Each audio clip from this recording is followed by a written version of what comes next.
So firstly, I'm going to cover Unit 5 of of class 11th NCERT, and this is human physiology. And human physiology is mainly consist of 7 chapters. So these all chapters are very important according to NEET and your boards. So we are going to start with the digestion and absorption. In this paragraph, they are mainly given the rough idea of, and in this para they have mentioned about this about a scientist, Italian anatomist who has done research on mammalian auditory system as well as cardiovascular system of reptiles, and this is Alfonso Cotai. And the important line in this para is that firstly he began his scientific career studying in cardiovascular system of reptile. Then he turned his attention on the mammalian auditory system, and he described the structure which is located on the basilar membrane of cochlea, and that structure consists of mainly hair cells which convert the sound vibration into the nerve impulse. And for me this is like very fascinating how a hair cell convert vibration into nerve impulse. And this structure is organ of Cotai, and the discovery of organ of Cotai was done by Alfonso Cotai, and he died in 1888. So the year is not important, you can just take the rough idea of what he has done. And so the chapter start with a paragraph. So the first so the chapter 16, digestion and absorption. This chapter mainly consists of 4 topics, which are digestive system and digestion of food, absorption of digested food, and disorder of digestive system. So we have 7 chapters of human physiology, and in this chapter you just have to learn the structure and their function and the disorders related to them. And there are various terminologies which you have to remind, and you have to learn them. And so let's start with the chapter. This is a very interesting chapter, as you can relate and you can imagine the structure in your body. So this para consists of mainly 2 or 3 lines which are important. As we all know that food is a basic requirement of all the living organism, right? So what are the major component of our food? There are 3 things. So this can be asked in various test series, that what are the major component, and what are the things which are required in small quantity. So the major component of our food is carbohydrate, protein, and fat. So these 3 things are the major component, and minerals and vitamins are required in small quantities. And what are the function of food? So food mainly provide us energy, and and the organic material for the growth and repair of the tissue. So food क्या करता है, energy provide करेगा और growth और repairment of the tissue में help करेगा. And this has important role in metabolic process. Water water का main role होता है ह्यूमन डाइजेस्टिव सिस्टम में. किस में होता है? मेटाबॉलिक प्रोसेस में. और ये क्या करता है? डिहाइड्रेशन को रोकता है. सो इस बार हमें वाटर का इंपॉर्टेंट रोल दो दिया गया है. First metabolic process, second dehydration, and like it prevent dehydration. ऐसे याद करना है. सो जो बायोमोलिक्यूल्स होते हैं, बायोमोलिक्यूल्स एक कॉम्प्लेक्स फॉर्म में होते हैं और उसे हम डायरेक्टली उसी ओरिजिनल फॉर्म में यूटिलाइज नहीं कर सकते. Therefore it needs to be converted into simpler form. Like body में एब्जॉर्प्शन होती है उसके वाटर में डिजॉल्व होने के बाद, एंड दो जो भी वेस्ट मटेरियल होता है फीकल मैटर में बॉडी से आउट हो जाता है. एंड डाइजेशन का जो definition दी है एनसीईआरटी में, it is like complex conversion of the complex food substance into simple absorbable form. Okay, so what is digestion? Digestion is the conversion of a complex food substance into simple absorbable form. And there are 2 methods by which digestion occur. First is mechanical and second is biochemical method. So let's summarize this para. First is important component. क्या होते हैं? important component होता है carb, protein, fat. And smaller वाले क्या होते हैं? Small quantity में क्या रिक्वायर होता है? Vitamin, minerals. बायोमोलिक्यूल डायरेक्टली नहीं एब्जॉर्ब हो सकते, इसलिए we have to break them into smaller pieces, right. And now the next para is that human digestive system. It is mainly consist of 2 thing. First is alimentary canal and second is associated gland. So alimentary canal is mainly the passage, यानी कि वो path है. और associated gland क्या होता है? ये secretion release करता है. Now first thing which we are going to read is alimentary canal. So alimentary canal diagram, they have provided the labeling of the parts of digestive system. So this is oral cavity, mouth, and mouth first, oral cavity से ही digestion start होती है, that is mouth से. And some maxillary and sublingual gland. Here is your liver. Liver is the largest gland. Gallbladder, and this is duodenum, and this is jejunum. Then ileum. Here is ileum, and this is a parotid gland. Pharynx, esophagus, stomach. This is pancreas, and this is ascending column, transverse column, and this is descending column, then sigmoid colon, and then rectum, anus, and here is your vermiform appendix. And in this paragraph, so humans have a 32 teeth, and these are the, they are of different type, therefore human dentition known as heterodont, यानी कि इसमें 4 तरीके के होते हैं. कि incisor होता है, इंसिजर इज लाइक सीजर की तरह होता है, और कैनाइन जो होता है वो चीरने फाड़ने के लिए होता है, प्रीमोलर एंड मोलर. एंड इसका डेंटल फॉर्मूला होता है 2123. ओके. एंड जब बच्चे रहते हैं लाइक ह्यूमन चाइल्ड में क्या होता है, प्रीमोलर अपसेंट होता है, 0 होते हैं, वहाँ पे होता है 2102. एंड दिस इज द, तो यहाँ पे चाइल्ड में कितने टीथ होंगे, मिल्क टीथ तभी रहते हैं और 20 रहते हैं. But after being adult we have 32 teeth. और 17 साल में क्या होता है कि ये जो मोलर होता है, एक मोलर मिसिंग होता है, तो यहाँ पे 17 ईयर की डेंटेशन होती है 2122, एंड अडल्ट की होती है 2123. Okay. So humans has a heterodont, that is different kind of teeth, which is incisor, canine, premolar and molar. And diphodont means they appear 2 times. Diphodont यानी कि 2 बार appear होंगे. एक milk teeth जो कि permanent नहीं होता है, and then permanent teeth. And thecodont मतलब embedded in jawbone, permanent teeth. And then enamel क्या होता है, इनामल होता है hard chewing surface of the teeth, और ये क्या करता है, मस्टिकेशन ऑफ फूड, यानी कि फूड को काटने में और उन्हें चबाने में हेल्प करता है. And this is the hardest. And tongue is a freely movable muscular organ, and this is attached to the floor of the oral cavity by frenulum. That is frenulum क्या करता है, टंग को, मस्कुलर ऑर्गन फ्रेनुलम टंग को oral cavity से attachment में help करता है. And the upper surface of a tongue has a small projection which is known as papillae, and this papillae bear taste bud.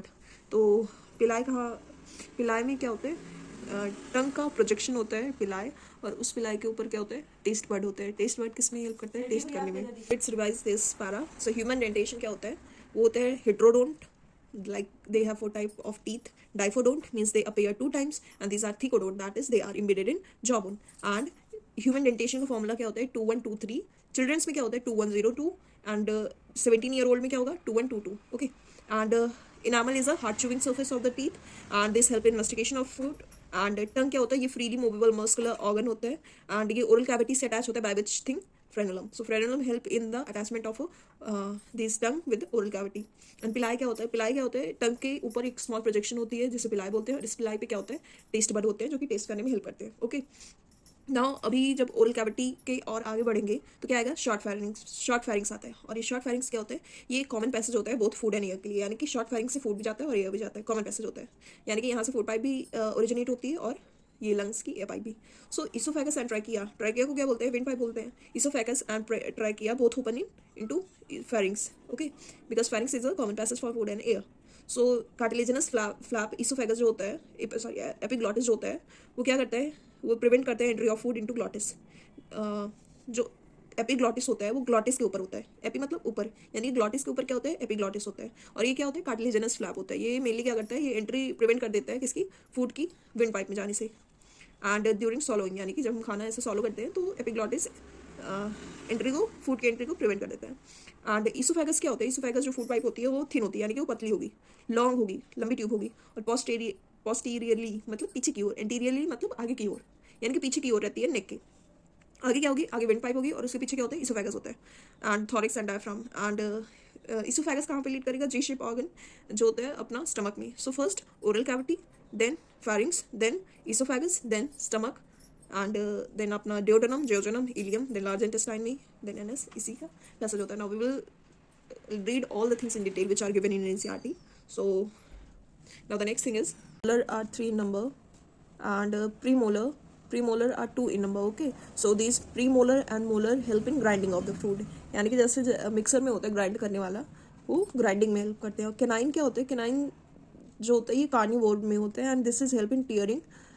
Tearing में help करते हैं, तोड़ने में हेल्प करते हैं. एंड इंसीजर केनाइन आर 1, यानी कि इनका नंबर 1 होता है, यानी कि 1 होते हैं केनाइन. हाफ माउथ की बात हो रही है यहाँ पे. And incisor are 2 in number. Incisor क्या करते हैं? Biting and cutting of the food. Okay, so incisor canine premolar and molar, this is given in NCERT figure number 6.2, and this is socket of jaw. Okay, trichodont. सो अभी कहाँ पर था हमारे, हमने यहाँ तक बात कर लिया था कि ईसोफेगस में आता है. देन ईसोफेगस में ये लेट करता है स्टमक में, और स्टमक में एंटर करने के लिए लाइक कोई भी पार्ट एक पार्ट से दूसरे पार्ट पे जाता है, तो यहाँ पे कोई ना कोई स्पिंक्टर होता है जो कि प्रेजेंट होता है. तो अभी हमारे ईसोफेगस में आ गया था, ईसोफेगस से अभी स्टमक में जाएगा, तो गैस्ट्रो ईसोफेगल. गैस्ट्रो यानी कि स्टमक में, गैस्ट्रो स्टमक का बोल रहे हैं, और ईसोफिगल यानी कि ईसोफेगस के लिए गैस्ट्रो ईसोफिगल स्पिंक्टर होगा, या फिर यहाँ पे इसे बोलते हैं कार्डियक स्पिंक्टर, क्योंकि ये कार्डियक के पास रहता है यहाँ पे. So this is a muscular sphincter, like कि मस्कुलर स्पिंक्टर होगा, रेगुलेट करता है opening of the oesophagus into stomach. Okay, अभी स्टमक का लोकेशन क्या होता है? So this is located upper left portion of the abdominal cavity. Okay, upper यानी कि ऊपर साइड, और लेफ्ट साइड में थोड़ा होता है, यानी कि लेफ्ट हैंड साइड पे होता है ये. And this has majorly 4 part. Stomach के भी 4 पार्ट होते हैं, यहाँ पे इस डायग्राम में गिवन है. Here it is. So let's see, यहाँ पे 4 पार्ट है. पहला है ईसोफेगस, ये अपर ओपनिंग है, यहाँ से जब ओपन होगा तो यहाँ पे कार्डियक स्पिंक्टर या फिर muscular oesophageal sphincter, gastro oesophageal sphincter होगा. यहाँ पे फंडस जो होता है वो अपर पार्ट होता है, ये डोम शेप होता है, और ये बिलो डायफ्राम के होता है फंडस. एंड कार्डियक में ही इसोफेगल गैस्ट्रो इसोफेगल स्पिंक्टर की ओपनिंग होती है, यहाँ पे कार्डियक में ही फूड एंटर होगा. देन इसकी बॉडी को कॉर्पस भी बोलते हैं. एंड यहाँ पे गैस्ट्रिक रिगे होती है, यानी कि ऐसे स्टमक में ऐसे गैस्ट्रिक रिगे होती है. एंड दिस इज पाइलोरिक क्या होता है? पोस्टीरियर फोल्ड होती है. एंड एंड में क्या आता है? पाइलोरिक स्पिंक्टर आता है, superior portion of the duodenum. Okay, so 4 part is fundus, and then cardiac, body, and pyloric. Okay, now let's turn this side. Stomach, yes, 4 major part. First is cardiac में क्या होता है? Esophagus open होगा. Then fundus जो होता है वो upper part होता है. Then body होती है main central region, and then pyloric portion which open into first part of the small intestine. So stomach से अब कहाँ जाएगा food? Small intestine में जाएगा through pyloric. अभी स्टमक और स्मॉल इंटेस्टाइन के बीच में जो स्पिंक्टर होगा उसे बोलेंगे पाइलोरिक स्पिंक्टर, क्योंकि पाइलोरिक सबसे लास्ट, पाइलोरिक से ही फूड एंटर करेगा स्मॉल इंटेस्टाइन में, यानी कि ड्यूोडेनम में ये एंटर करता है. So small intestine is distinguishable into 3 region. First is duodenum, jejunum and ileum. Okay, 3 part होते हैं इसके. ड्यूोडेनम जो होता है वो शी शेप्ड ऑर्गन होता है, and this is long coiled, and this is duodenum is a she shaped, यानी कि बस ड्यूोडेनम के बारे में यहाँ पे ये बताया कि ये शी शेप्ड होता है. स्टमक के बारे में ये बताया था कि वो जे शेप्ड होता है. ओके, देन जियोजेनम के बारे में यहाँ पे ये बताया कि लॉन्ग कॉइल्ड होता है, यानी कि जियोजेनम क्या होगा? लंबा होगा और कॉइल्ड होगा. एंड इलियम क्या होता है? हाईली कॉइल्ड होता है. ये नीट 2020 में आया था कि इलियम के बारे में कि ये हाईली कॉइल्ड होता है. Okay, now this opening of stomach is guarded by duodenum. Stomach into the duodenum is guarded by the pyloric sphincter. So pyloric sphincter के थ्रू ओपनिंग होगी स्टमक की स्मॉल इंटेस्टाइन में. And ileum open into large intestine. अभी ilium क्या होगा? वो large intestine में open होगा. And it is consist of, large intestine में क्या होता है? Caecum, kolam, rectum. ओके, यहाँ पे भी 3 पार्ट होंगे, caecum, colon and rectum. Caecum जो होता है ये क्या होता है? Small blind sac which host some symbiotic microorganism. Caecum में सिम्बियोटिक माइक्रो ऑर्गेनिज्म होते हैं, एंड ये स्मॉल ब्लाइंड सैक होता है. Okay, and a narrow finger like tubular projection the vermiform appendix. Vermiform appendix के बारे में क्या बोल रहा है? ये नैरो होगा, यानी कि पतला सा होगा, फिंगर लाइक यानी कि फिंगर जैसे हो गया, और ये ट्यूबुलर प्रोजेक्शन होगी, ट्यूब लाइक प्रोजेक्शन होगी. Narrow finger like tubular projection होगी. और vermiform appendix which is a vestigial organ arise from the caecum. Caecum से आगे बढ़ने पे वर्मीफॉर्म अपेंडिक्स होता है, जो कि narrow finger like tubular projection होता है, और ये क्या होगा? वेस्टिजियल ऑर्गन होगा. एंड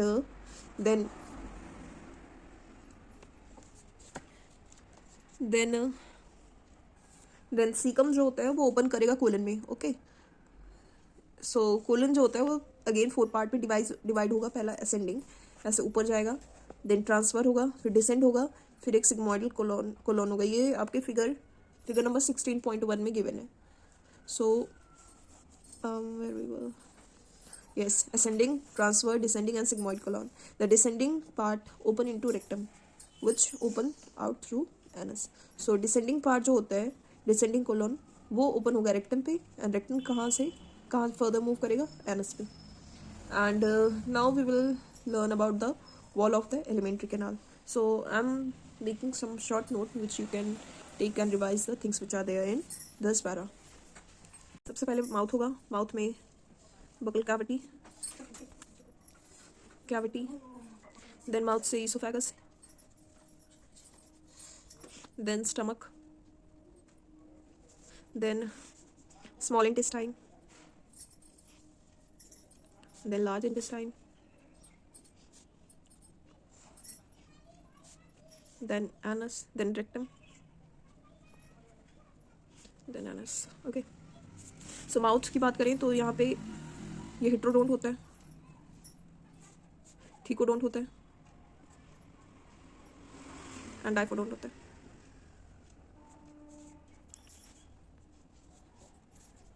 आई थिंक स्पेलिंग गलत है but just go through the things. So heterodont means 4 तरीके के teeth, incisor, canine, premolar, molar, and thecodont is socket में ये टीथ एम्बेडेड होते हैं, एंड डाइफोडोंट यानी कि ये 2 बार लाइफ टाइम में आते हैं। प्लस माउथ में और क्या दिया गया था, माउथ में ये दिया गया था कि यहाँ पे टेस्ट बड होते हैं। टेस्ट बड किसके ऊपर प्रेजेंट होंगे, पिलाई। ओके, और ये पिलाई क्या होते हैं, ये स्मॉल प्रोजेक्शन होती है टंग पे। एंड फ्रेनुलम क्या चीज़ थी, फ्रेनुलम चीज़ क्या करती थी, टंग को ओरल कैविटी से कनेक्ट करती थी। ओके, एंड ईसोफेगस क्या है, ईसोफेगस एक कार्टिलेजिनस ट्यूब लाइक स्ट्रक्चर है जहाँ से पासेज ऑफ द फूड होता है, और ये कार्टिलेजिनस, हाफ कार्टिलेजिनस होता है। एंड यहाँ पे हमने शॉर्ट फेरिंग्स पढ़ी थी। शॉर्ट फेरिंग्स क्या करते हैं, शॉर्ट फेरिंग्स कॉमन पैसेज है for both food and air. And epiglottis क्या करती है, प्रिवेंट करती है फूड की entry into the glottis. And this oesophagus posteriorly present होते हैं, and this is lead to the J shaped organ. J shaped होते हैं यहाँ पे गैस्ट्रो ईसोफेगल स्पिंक्टर होता है। ओके, या फिर इसे हम और भी क्या बोलते हैं, pyloric sphincter, sorry cardiac sphincter. And यहाँ पे होगा पाइलोरिक स्पिंक्टर, एंड स्टमक के बारे में एक चीज़ और पढ़ा था कि इसके 4 पार्ट होते हैं। पहला होगा fundus, then body, fundus, cardiac, body and pyloric. And small intestine के कितने पार्ट थे, 3 part, small intestine, large intestine, and small intestine में क्या था, 3 पार्ट थे। यहाँ पे duodenum, jejunum, then ileum. Duodenum C shaped, jejunum long coiled, and ileum is highly coiled. Okay, and the large intestine में क्या था, लार्ज इंटेस्टाइन में सीकम, कोलन, देन रेक्टम। यहाँ पे ये रेक्टम। सीकम में वर्मीफॉर्म अपेंडिक्स लीड करते हैं, अपेंडिक्स जो कि वेस्टिजियल ऑर्गन है। सीकम में सिम्बियोटिक बैक्टीरिया को होस्ट करता है।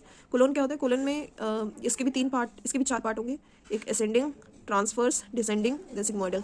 ओके, देन रेक्टम, रेक्टम से आगे क्या आता है, एनस, एनस से फूड एग्जिट कर, एनस से जो डाइजेस्टेड फूड होता है वो तो हो जाता है, डाइजेस्ट हो जाता है, एंड जो भी बचा हुआ चीज़ें होती है वो सारा एनस से, यानी कि फीकस जो होता है वो एनस से निकल जाता है। Okay, now we will read about the wall of alimentary canal from esophagus to rectum, and this possesses a four layer, which is serosa, which is the outermost muscularis, and submucosa and mucosa. Mucosa is the innermost layer of the alimentary canal, and serosa is the outermost layer, and this is made of a thin mesothelium, and this is a epithelium, यानी कि outermost layer of the visceral organ with some connective tissue.